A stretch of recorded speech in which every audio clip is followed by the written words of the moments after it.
నమస్తే. మూసీ సుందరీకరణ విషయంలో ఇక్కడ ఉన్న ఈ కన్స్ట్రక్షన్స్ కట్టడాలు ఇండ్లని తొలగించే విషయంలో రేవంత్ రెడ్డి సర్కార్ వెనక్కి తగ్గేదే లేదు అంటున్నట్టుగా వాళ్ళు ముందుకెళ్తా ఉన్నారు.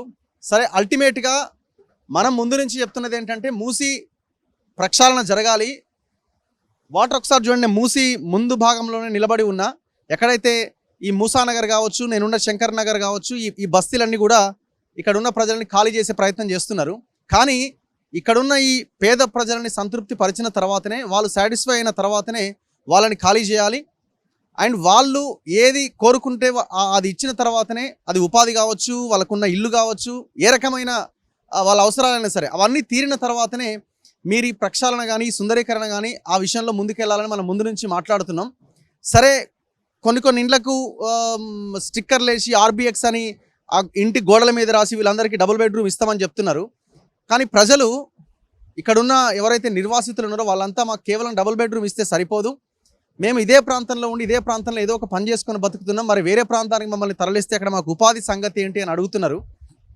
ఇక్కడ ఇంకొక విషయం ఏంటంటే, ఈ డబుల్ బెడ్రూమ్ ఇండ్లు కూడా ఆయా ప్రాంతాల్లో కట్టిన డబుల్ బెడ్రూమ్ ఇళ్ళ దగ్గరికి వీళ్ళని తీసుకెళ్తున్నారు. కానీ అక్కడ ఆల్రెడీ 1:10 రేషియోలో చాలామంది అప్లై చేసుకొని ఉన్నారు. మరి అక్కడ వాళ్ళు నిరాశ్రయులు అవుతున్నారు కదా, ఇల్లు లేని వాళ్ళు. ఇది కూడా ప్రభుత్వం ఆలోచించాల్సిన అవసరం ఉంది. అందుకే మనం ఒకటే చెప్తున్నాం, ఒక 2 కిలోమీటర్లని ఒక పైలట్ ప్రాజెక్ట్ కింద తీసుకొని ఆ ఏరియాలో ఉన్న కన్స్ట్రక్షన్స్ని ముందు వాళ్ళని తరలించి వాళ్ళని సాటిస్ఫై చేసిన తర్వాత మళ్ళీ నెక్స్ట్ ఏరియాకి వెళ్ళండి. సో ఆ దిశగా ఇది ఒక 5-6 సంవత్సరాల ప్రణాళికలాగా పెట్టుకుంటే మనం పూర్తి చేయడానికి అవకాశం ఉంటుంది. అందరినీ ఒకేసారి లిఫ్ట్ చేయడం అన్నది కుదరదు. వాళ్ళు కూడా సాటిస్ఫై అవ్వరు కాబట్టి రేపు వచ్చే జిహెచ్ఎంసీ ఎలక్షన్స్లో అది మీకు నష్టం చేస్తుంది. సో మనం ఇప్పుడు మూసీ పరివాహక ప్రాంతంలో ఉన్నాం. నాకు అక్కడ మలక్పేట్ బ్రిడ్జ్ కూడా కనిపిస్తూ ఉన్నది, రైల్వే ట్రాక్ బ్రిడ్జ్. ఎంత దారుణంగా ఉన్నది, మూసీ వాటర్ కూడా చూడొచ్చు. కనీసం అక్కడ మనం నిలబడలేము, మొత్తం మురికి నీళ్ళు, కెమికల్ వాటరు. ఇక్కడ మనం ఈ ఫ్లో అవుతున్న దగ్గర క్లియర్గా చూడొచ్చు ఎంత దారుణమైన వాటర్ అన్నది క్లియర్గా చూడొచ్చు. అంటే మనకి వికారాబాద్ నుంచి గండిపేట దగ్గర హైదరాబాద్కి ఎంటర్ అయ్యేటప్పుడు ఈ రకమైన వాటర్ ఉండదు, చాలా అద్భుతంగా ప్యూర్ వాటర్ ఉంటుంది. ఎప్పుడైతే హైదరాబాద్కి ఎంటర్ అవుతుందో మూసి, ఇక అక్కడి నుంచి మొత్తం కెమికల్ వాటరు, డ్రైనేజ్ వాటరు, ఈ మొత్తం వాటర్ కలిసి చివరికి ఈ రకంగా తయారవుతుంది. మళ్ళీ ఇది హైదరాబాద్ దాటిన తర్వాత మళ్ళీ పరిస్థితి కొంత బెటర్. సో ఎటొచ్చి మనకి ఇన్సైడ్ హైదరాబాద్లోనే ఈ దారుణమైన మూసి మనకు కనిపిస్తూ ఉంటుంది. అద్భుతమైన కాలువ ఇది మూసి. గతంలో వాళ్ళు కన్స్ట్రక్షన్ చేశారు. సో దీన్ని రక్షించుకోవాల్సిన అవసరం మనకున్నది. కానీ అదే సమయంలో ఈ అక్రమ కట్టడాలు అనుకోండి, పేద ప్రజలు వాళ్ళు ఉండడానికి ఏర్పాటు చేసుకునే నివాసాల విషయంలో ఎట్టి పరిస్థితుల్లో ప్రభుత్వం వాళ్ళని కాదని, వాళ్ళకి సరైన సదుపాయాలు కల్పించకుండా ముందుకేస్తే అది ప్రభుత్వానికి చెడ్డ పేరు తీసుకొస్తుంది, ముఖ్యంగా కాంగ్రెస్ గవర్నమెంట్కి, రేవంత్ రెడ్డికి. మనం ఒకసారి మాట్లాడదాం. సో చూద్దాం. ఇట్లా ఇండ్లను మొత్తం కూల్చేయడం స్టార్ట్ చేసారు. సో టోటల్గా చిన్న ఇండ్లు ఇవన్నీ కూడా ఒక చిన్న హాలు, ఒక బెడ్రూమ్ లాగా వీళ్ళు నిర్మించుకున్నారు. ఒక్కొక్క ఇంట్లో ఎక్కువగా ఇక్కడ ముస్లిం ఫ్యామిలీస్ నివసిస్తూ ఉన్నాయి. ఒక్కొక్క ఇంట్లో 5-6 ఫ్యామిలీస్ కూడా నివసిస్తున్న సందర్భాలు ఉన్నాయి. సో వీళ్ళకి ఇట్లా ఆర్బిఎక్స్ అని ఈ మార్క్ వేసారు అనమాట. అంటే ఈ మార్క్ వేసిన వాళ్ళకి మేము ఇండ్లు ఇస్తామని చెప్తా ఉన్నారు. మరి ఇండ్లు ఇవ్వడానికి అవకాశాలు ఎంతవరకు ఉన్నాయన్నది కూడా పెద్ద క్వశ్చన్ మార్కే. ఎందుకంటే మనకు కట్టిన డబుల్ బెడ్రూమ్ ఇండ్లన్నీ ఉన్నాయన్నీ, మరి ఇంతమందిని ఎట్లా అకామిడేట్ చేస్తారు? ఈ కాలనీ అయిపోయింది, మరి నెక్స్ట్ కాలనీకి వెళ్తే మరి వాళ్ళని ఎట్లా అకామిడేట్ చేస్తారు? ఒక్కొక్క ఇంట్లో వీళ్ళకున్న ప్రాబ్లం ఏంటంటే, వీళ్ళు వెళ్ళడానికి కూడా రెడీగా ఉన్నారు కొంతమంది, కానీ వాళ్ళకు మమ్మల్ని సాటిస్ఫై చేయండి, మాకు నష్టపరిహారం ఇవ్వండి, మాకు ఇల్లు ఇవ్వండి అని అడుగుతున్నారు. ఇప్పుడు ఒక్కొక్క ఇంట్లో పేరెంట్స్ 3 పిల్లలు ఉన్నారు అనుకోండి, వాళ్ళకు కూడా మ్యారేజెస్ అయినాయి. మరి 4 ఇండ్లు రావాలి కదా. మీరు ఒకటే ఇంట్లో మళ్ళీ అందరినీ పెడతామంటే కుదరదు అన్నది వీళ్ళు చేస్తున్న డిమాండ్. అండ్ చాలామంది ఇక్కడ కిరాణా షాపులు, చిన్న పంక్చర్ షాపులు, అట్లా షాప్స్ పెట్టుకొని బతుకుతూ ఉన్నారు. మరి వాళ్ళ ఉపాధి సంగతి ఏంటి? మళ్ళీ వాళ్ళు ఏమైపోవాలి? ఈ క్వశ్చన్ రైజ్ చేస్తున్నారు. సో ఒకసారి ఇండ్లు చూడండి. సో ఇల్లు మీదేనా అండి? ఆప్కా? ఓకే, ఇప్పుడు ఎక్కడ వెళ్తున్నారు? अब कहाँ जाएंगे बोले तो देखो, हमारे एक बेटे को मिला घर, तो एक बेटा गया घर को, कहाँ चंचलगुड़ा। अब हम बैठे हुए हैं बुढ़ा बुढ़ी, तो कहाँ जाएंगे आप बताओ? 4 बेटे हैं, चार बेटों में 3 बेटे किराए से रह गए। अब लड़ झगड़ के वो भाई को ये किराए से रह गए। अब बुढ़ा बुढ़ी हम यहाँ पे यहीं बैठे हुए हैं, तो भूखे प्यासे बैठे, क्या खाएंगे, क्या कैसा करेंगे? हमारे तो हस्बैंड कमाते नहीं, धमाते नहीं। हाँ, मैं बीमार, शुगर है, बीपी है, हार्ट है, फिर पैर को चलने नहीं आता मेरे, तो कैसा करेंगे आप बोलो। तो इस घर में 4 लोग हैं। चार बेटे, 4 भवा, मैं, 4 कमरे है बड़े बड़े, 105 गज है ये, 105 गज है। तो अब वहाँ पे 2 दिए खाली डबल बेडरूम, तो वो लोग उनका परिवार चले गया, फिर कैसा करेंगे भैया आप बताइए। సిచ్యువేషన్ ఇప్పుడు వాళ్ళిద్దరు పెద్ద మనుషులు ఇద్దరు ఉన్నారట, మా పిల్లలు పంపించేసినాము డబుల్ బెడ్రూమ్ ఇంట్లోకి, మరి మేము ఎక్కడ ఉండాలని వాళ్ళు అడుగుతా ఉన్నారు. సో हाँ? ऐसा करना जरूरी नहीं था। गोर गरीब उनको हटा दिए, केसीआर साहब को हटा के इनको डाले, तो आज ये नौबत आ गई। देखो ये नहीं करना था, गरीब सारा इतना पैसा जमा करके मेहनत करके ये बंदे थे, हाँ खर्चा नहीं फिटे, अपन नहीं करना था ऐसा। अब एक बार ही देखते इंसान की आदत, दूसरे खत नहीं देखते। गरीब गोर किधर जाएगा, छोटे छोटे बच्चे भी शादी नहीं हुए, पोतरा पातरी बहुत है। कितना साल है? 25 साल से। ठीक है। बंदे बच्चे 25 साल से है। आज पोतरिया हमारे बच्चे जवान बैठे हुए हैं, तो वो जवान बच्चों का कैसा करेंगे आप बताओ। ये हम बेचेंगे, शादी करेंगे बोल के सोचे थे, ये नहीं हुआ। ये हमको नुकसान करे, उनको वोट डालना गलती हो गई हमारी। సో పబ్లిక్ కొంత వాళ్ళు కోపంగా ఉన్నారు, మేము ఎక్కడ వెళ్ళాలని అడుగుతా ఉన్నారు. బేసిక్ ఏంటంటే వాళ్ళు ఏ పరిస్థితిలో ఉన్నా, ఎంత దారుణమైన కండిషన్స్లో వాళ్ళు బతికినా, మూసి పక్కనే నివసించినా, సో ఇది నా ఇల్లు అనుకున్నప్పుడు వాళ్ళు కొంత ఆత్మగౌరవంతో బతకడానికి అవకాశం ఉంటుంది. సో వాళ్ళు ఇది మా ప్లేసు, మా ఇల్లు అన్న ఒక ఆత్మగౌరవంతో వాళ్ళు బతుకుతూ ఉంటారు. సో ఆ పరిస్థితి మళ్ళీ మీరు కల్పించినప్పుడే వాళ్ళు ప్రశాంతంగా ఇక్కడ నుంచి వెళ్ళడానికి అవకాశం ఉంటుంది. సో మీరు చూడండి, వీళ్ళు మటన్ షాపులు, చికెన్ షాపులు పెట్టుకున్న వాళ్ళు అయి ఉంటుంది.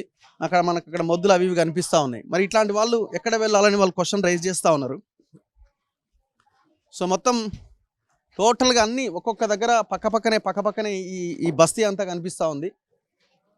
చూడండి ఒకసారి, మనం మామూలు రోజులు అయితే అసలు లోపల కూడా ఎంటర్ కాలేమేమో, బట్ ఇవాళ కూల్ చేస్తున్నారు కాబట్టి కొంతమంది అయితే కన్స్ట్రక్షన్ ఆల్రెడీ స్లాబ్లు పోసుకున్న వాళ్ళు కూడా ఉన్నారు. సో మీరు ఎట్లా మున్సిపాలిటీ అన్న, జిహెచ్ఎంసీ ఎక్కడ మీది?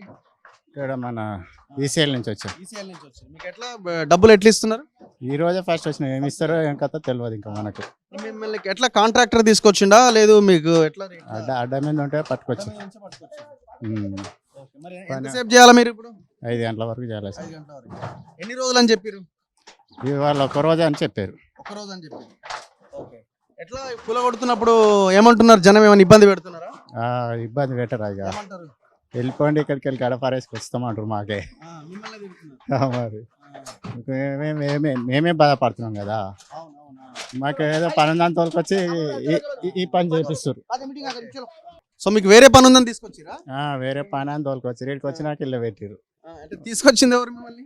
వేరే అడ్డ మీద ఆయన ఒక ఆయన పనికి వస్తారా అని తోలుకొచ్చిండు, తోలుకొచ్చి ఇల్లు పెట్టిండు. ఇక ఒకవేళ ఇల్లు కొట్టాలని మీరు రాకపోదు. అట్లా ఇల్లు కొడదంటే ఎవరు వస్తాం సార్? అంత ఇది కొన్ని రోజుల నుంచి గూడు లెక్క కట్టుకొని ఉన్నలా ఇది పేదలు, అలాంటి వాళ్ళకి చెడగొట్టాలని ఎవరికి ఉండదు కదా. ఆ ఉద్దేశంతో చేయనన్నాం. ఇక వచ్చినాక ఏదో ఒకటి చేద్దామని చేస్తున్నాం. మరి ఎట్లా వీళ్ళందరిని ఎక్కడ తీసుకుపోతున్నట్టు ఏం చెప్తున్నారు? ఇక్కడ డబుల్ బెడ్రూమ్లో అలా చూపిస్తామని చెప్పిందంట. మరి అట్లా సో వీళ్ళు వాళ్ళ हो गया पूरा लगेज తీసుకెళ్ళిపోయారా? पूरा होगा नीचे, उधर नीचे जाओ।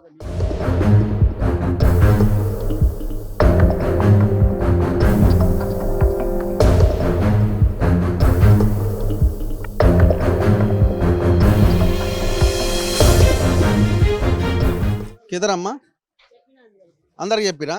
ఎంతమంది ఉండేవాళ్ళు ఇంట్లో? మీదేనా ఇల్లు ఇది? मेरा है 4 जनों का परिवार था। 4 में खाली 2 जनों को दिए, 2 जनों को नहीं दिए।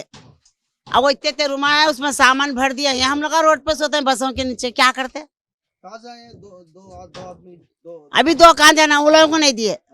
हाँ वही बोल रहे, हमारा घर तो बेडरूम दिए ना? हाँ छोटे सामान से, आधे सामान से भर गया, अभी आधा सामान रोड पे है, हम लोग रोड पे है। ये चंचलगुड़े पे। हाँ ऐसा करे, देखो पूरा ना इंसाफी करे, अच्छा नहीं रहेगा ना। अभी भी हमारे घर हमको दे दिए तो हम बना लेके रहते। हाँ ये डबल बेडरूम अच्छा है। छोटे है, कुछ भी नहीं है वहाँ, पानी नहीं, कुछ नहीं, पीने का पानी नहीं, नहाने धोने कुछ भी पानी नहीं है। हाँ बहुत जुलुम है बाबा, बहुत जुलुम है। సో ఇప్పుడు మరి మీరు కూడా పోయి అక్కడనే ఉండాలనా? అక్కడనే ఉన్నా నేను। ఆ? వాళ్ళతోనే ఉండాలా? మీ ఎవరు ఏమవుతారు మీకు వాళ్ళు? మీ అబ్బాయా? మీ కొడుకా? కొడుకే। కొడుకు. ఎంతమంది కొడుకులు? ముగ్గురు కొడుకులు. ఆ. शादी के छे पूरे, शादी वाले छे पूरे। ముగ్గురు కొడుకులు, మీ ముగ్గురు కోడళ్ళు అందరూ ఒకటే దగ్గర ఉంటారా? ఒక 4 फैमिली के था घर में। ఫ్యామిలీ. हाँ ఓకే. उसमें 2 जनों को दिए, 2 जनों को नहीं दिए, तो कहाँ जाना अब? ఇప్పుడు ఇందులో ఎన్ని ఎన్ని రూమ్స్ ఉండే ఇందులో? 7 थे 7। 7 రూమ్స్ ఉండే ఇందులో. हाँ ఆ. तुम देखो जाके अंदर कितना बड़ा है। 7 రూమ్లు ఉండేది ఇందులో. ఏడు हाँ। అదే 7 7. हाँ ఆ.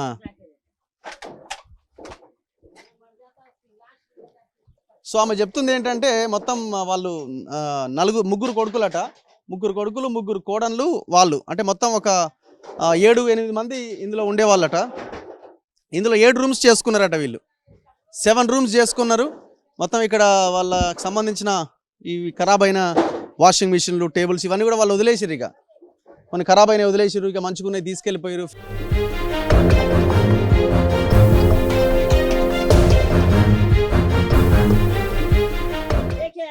अंदर देखे कितना बड़ा है। ऐसा नहीं करना ना, गरीबों की बदुआ से मर जाएगा ना। छोटा है ना? कौन सा वो जरे जरे ये पूरे ये बावर्ची खाना है ये। खाना पकाते नहीं वो है ये। हाँ ऐसा कर ఏం పని చేస్తారు మీరు? पत्ता पुराते, झाड़ू बर्तन को जाते, मेहनत करके खाते। ऐसा जुल्म दिया क्या फायदा? अगर हमारा घर हमको दे दो हम बना लेते, फिर बना लेते। गाया टूटा फिर बनाते। మీరు ఏం అడుగుతున్నారు అంటే ఏమి ఇల్లు కావాలి మీకు? ये छोना हमारा इल्लू, हमारा कुछ ना। हाँ क्या करना है, ये इल्लू को देखने का है, कैसा ही बना लेंगे, फिर हम मेहनत करके बना लेते फिर। సో ఇట్లా మీరు చూడండి, ఇక్కడ ఆ ఇల్లు దీన్ని గమనిస్తే మనకు అర్థం అవుతుంది. ఇక్కడ ఒక డోర్ ఉంది, రెండో డోర్, మూడో డోర్, నాలుగో డోర్, 5 డోర్స్ ఉన్నాయి చూడండి లోపల. 5 to 6 డోర్స్ ఉన్నాయి. ఆప్కా ఓకే. ఎన్ని ఇయర్స్ నుంచి ఉంటున్నారు ఇక్కడ మీరు? 50 సార్లతోనే ఉంటే అక్కడికి ఇప్పుడు ఎంతమంది ఉంటారు ఇందులో? ఎన్ని ఫ్యామిలీస్? 7 మంది ఉంది మొత్తం। 7 మంది ఉన్నారు. ఇప్పుడు ఎంతమందికి ఇచ్చారు ఇండ్లు? 1 మందికి వస్తుంది। ఒక్కడికి వచ్చింది. ఏం చేయాలి, ఏం పరేషాన్ అంటే ఏం కాదు।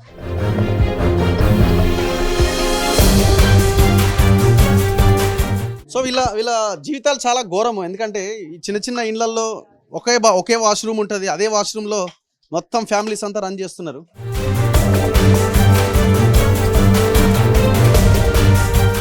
చూడండి ఒకసారి, అంటే ఆ రూమ్ ఎంత ఉంది. ఇప్పుడు వీళ్ళు అక్బరుద్దీన్ ఓవైసీ, అసదుద్దీన్ ఓవైసీ వీళ్ళంతా చాలా పెద్ద పెద్ద మాటలు మాట్లాడుతూ ఉంటారు కదా. మొత్తం పాత బస్తీని ఇది అయిపోయింది, డెవలప్ చేసినామని, వీళ్ళ హక్కుల కోసం కొట్లాడుతున్నామని. మరి ఇంత దుర్భరమైన జీవితాలు ఉంటే వీళ్ళు ఇన్నేళ్ల రాజకీయ జీవితము ఎంఐఎం, మరి వీళ్ళంతా ఏం చేస్తున్నట్టు? వేల కోట్ల రూపాయల సంపాదన ఉన్నది వాళ్ళకి. మరి వీళ్ళ హక్కుల కోసం ఏం కొట్లాడుతున్నట్టు? ఇప్పుడు ఏం అడుగుతున్నారు మీరు? ఏం కావాలి? నాకు ఇవ్వాలి, నాకు ఏం లేవు. అక్కడికి మంచి లేవు, చిన్న ఇల్లు ఉంది అక్కడికి డిపార్ట్మెంట్ మీద। నా ఇల్లు అక్కడ ఈ మూసీ కోసం అన్ని కూలగొట్టాలంటారు కదా, అక్కడ కిందది ఉంది, మూసి లేవు, నీళ్ళు వస్తలేవు అక్కడి మీద। నా ఇల్లు నాకు ఇవ్వాలి। ఇక్కడ బాగుందా? అన్ని దగ్గర ఇండ్లు కదా, అక్కడైతే మంచిగా ఉంటుంది అంటారు కదా। మంచిగా ఉంది, నీళ్ళు లేవు అక్కడికి, పరేషాని ఉంది, లిఫ్ట్ పోవాలి, కింద రావాలి, పరేషాని ఉంది అక్కడికి। ఏం పని చేస్తారు మీరు? నేను ఫ్రూట్ అమ్ముతుంది బండి మీద। పండ్లు అమ్ముతారా మీరు? ఫ్రూట్స్ అమ్ముతారు। ఎంతమంది పిల్లలు మీకు? 7 పిల్లలు ఉంది। 7 పిల్లలా? ఓకే. మ్యారేజ్ అయిందా వాళ్ళకి?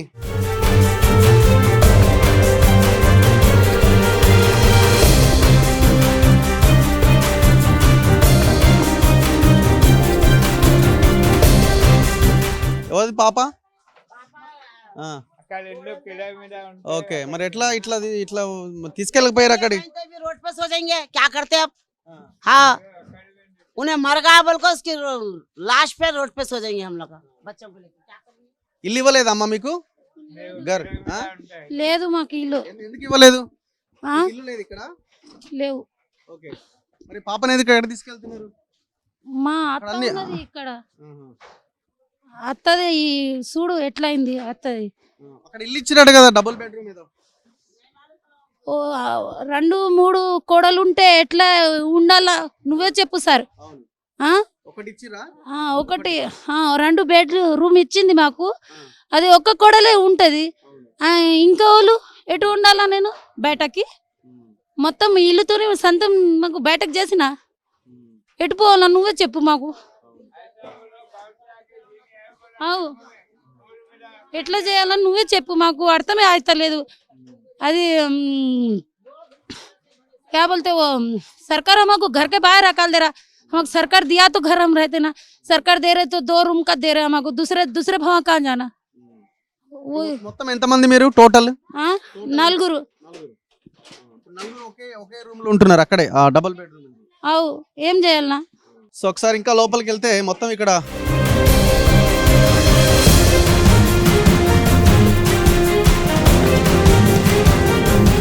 సో ఈ అన్నింటికి కూడా ఆర్బిఎక్స్ రెడ్ మార్క్ మనకు కనిపిస్తున్నది. వీళ్ళందరికీ మేము తరలించినామని చెప్తా ఉన్నారు. కిదరా ఆప్కా గర్? ఎక్కడ డబుల్ బెడ్రూమ్ ఇచ్చినారా మీకు? ఇచ్చింది. ఎక్కడ? ఇక సైదాబాద్లో అమ్మాది ఉంది. अब खुश है? कहाँ खुश है, वहाँ पानी नहीं, कुछ भी नहीं, परेशानी है. सुबह से खाने को खाना नहीं है, एकदम सामान उठा बोले पूरा सामान उमान सहता हुआ है, टाइम नहीं, कुछ भी नहीं. पानी का से मुसीबत हो, लिफा बंद कर दे रहे.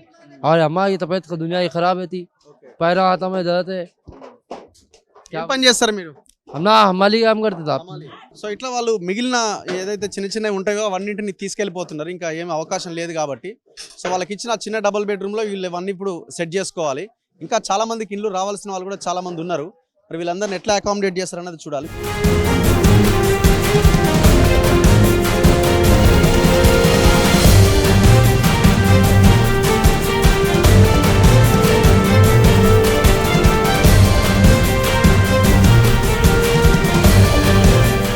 హలో మేడం, నమస్తే. ఇప్పుడు ఎంత మీరు మాట్లాడరా? జనరల్గా మీరు మీ వర్క్ ఏంటి మేడం? మీ వర్క్ ఏంటి ఇక్కడ? కానిస్టేబుల్.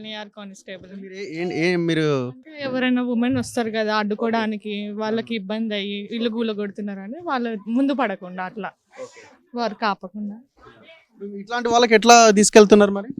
వాళ్ళకి ఆల్రెడీ హౌసెస్ ప్రొవైడ్ చేసినారు అని చెప్పినారు, వాళ్ళే వెళ్తున్నారు, ఏమి ఇబ్బంది లేదు సార్. మీ సార్ ఎవరైనా ఉన్నారా ఇక్కడ? లేదు సార్, ఇక్కడ మా సార్ వాళ్ళు లేరు, సివిల్ వాళ్ళకి రిపోర్ట్ చేసాం మేము మార్నింగ్. యా. సో ఇళ్ళని ఇట్లా కూల్చేసినారు. మొత్తం ఈ టోటల్ డెమాలిష్ చేయబోతున్నారు అనమాట ఇళ్ళని మొత్తాన్ని. మరి ఎన్ని రోజులు పడుతుంది ఏంటి అన్నది చూడాలి. పెద్ద మనిషి నమస్తే. ఎక్కడ మీ ఇల్లు? ఇక చెప్పినా చెప్పి సార్ ఎక్కడ ఇదే ఇల్లు. మీరు సాటిస్ఫైగా అంటే సంతోషంగా ఉన్నారా? నువ్వు సంతోషం అంటే ఎందుకు లేదు, ఎందుకు సంతోషంగా లేరు? అంటే ఈ చిన్న చిన్న గూళ్ళు తీసుకుపోయే డబుల్ బెడ్రూమ్ 4 ఫ్యామిలీ ఇల్లు తీసుకొని ఒక్క బెడ్రూమ్ ఇచ్చినాడు. 4 ఫ్యామిలీస్ ఉంటుంది అలా, ఒక్క డబుల్ బెడ్రూమ్ ఇచ్చినాడు. ఎవరెవరు ఉంటారు అందులో?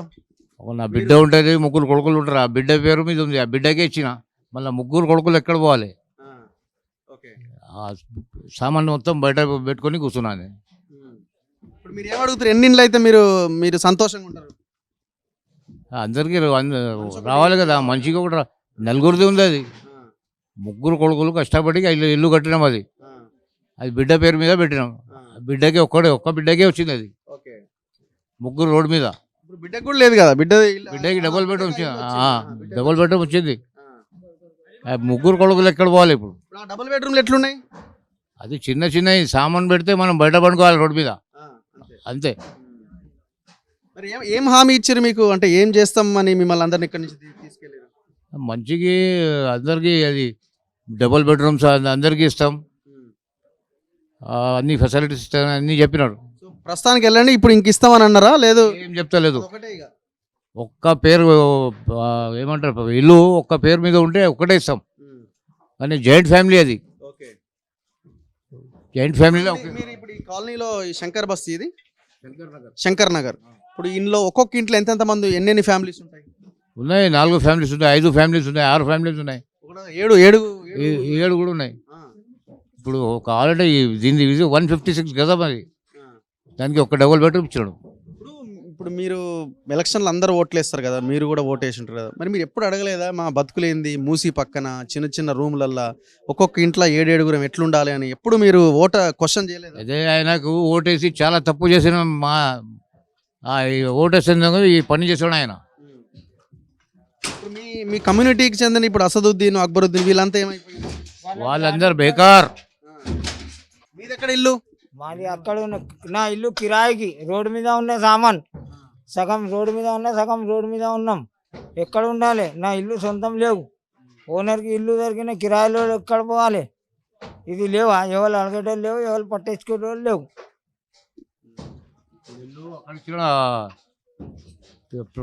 ప్రతాప్ సింగారం ఆడ మాకు మా అన్ని బతికేది ఇక్కడ, పిల్లలు స్కూల్ ఇక్కడ, ఇల్లు అక్కడ చూపించాడు. సో ఇది సిచ్యువేషన్. వాళ్ళు చాలా కోపంగా ఉన్నారు. సో మేము ఎట్లా ఇక్కడి నుంచి వెళ్ళాలని అంటున్నారు. చూడండి, ఇవన్నీ ఇల్లే. ఈ ఇళ్ళన్నింటిని మొత్తం ఖాళీ చేస్తున్నారు. వాళ్ళు మిగిలిన సామాన్ ఏమైనా ఉంటే వాళ్ళు తీసుకెళ్ళడానికి ప్రయత్నం చేస్తున్నారు. సో ఇది వాస్తవ పరిస్థితి.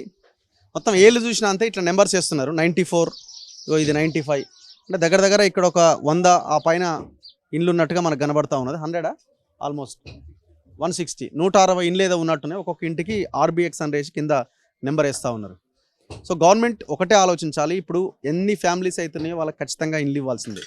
ఇక్కడ ఒకటే అనే కాదు, మిగతా ఏరియాల్లో కూడా అంతే. మూసీ పరివాహక ప్రాంతం చుట్టూ కొన్ని వేల కుటుంబాలు నివసిస్తున్నాయి. అందుకే మనం అన్నాం కదా, వీళ్ళు చెప్తున్న 15,000 లెక్క అనేది అబద్ధం. ఇండ్లు 15,000 ఉండొచ్చేమో, కానీ ఆనుకొని ఉన్న ఇండ్లు, నెంబర్లు లేని ఇండ్లు కొన్ని వేలున్నాయి. అన్ని క్యాలిక్యులేట్ చేసి ఒక 50,000 నుంచి 60,000 ఇండ్లు అవుతాయి. సో వీళ్ళందరిని అకామిడేట్ చేయకుండా మీరు బుల్డోజ్ చేస్తే అది రాబోయే జిహెచ్ఎంసీ ఎలక్షన్స్లో, రాబోయే ఎలక్షన్స్లో అది మీకు నష్టం చేస్తుంది. 100% మూసీని రక్షించాల్సిందే, మంచినీరు ప్రవహించేలాగా చేయాల్సిందే, ఇవన్నీ చేయాల్సిందే. కానీ వీళ్ళని కూడా సాటిస్ఫై చేయాలి కదా. ఇక్కడ ఉన్న వాళ్ళని బుల్డోజ్ చేసి ఇష్టం వచ్చినట్టుగా పంపించి, మనకు డబుల్ బెడ్రూమ్ల సంగతి మనకు తెలియదా? ఆ డబుల్ బెడ్రూమ్లు ఎంత గొప్పగా ఉంటాయో మనకు తెలియని విషయమా? సో తక్షణం గవర్నమెంట్ ఇమీడియట్గా ప్రతి ఒక్కరికి పునరావాసం కల్పించాల్సిన అవసరం ఉంది. వాళ్ళ ఉపాధి విషయంలో కూడా మీరు చొరవ తీసుకోవాల్సిన అవసరం ఉన్నది. కెమెరామెన్ గణేష్తో రఘు, మన తొలివేలు.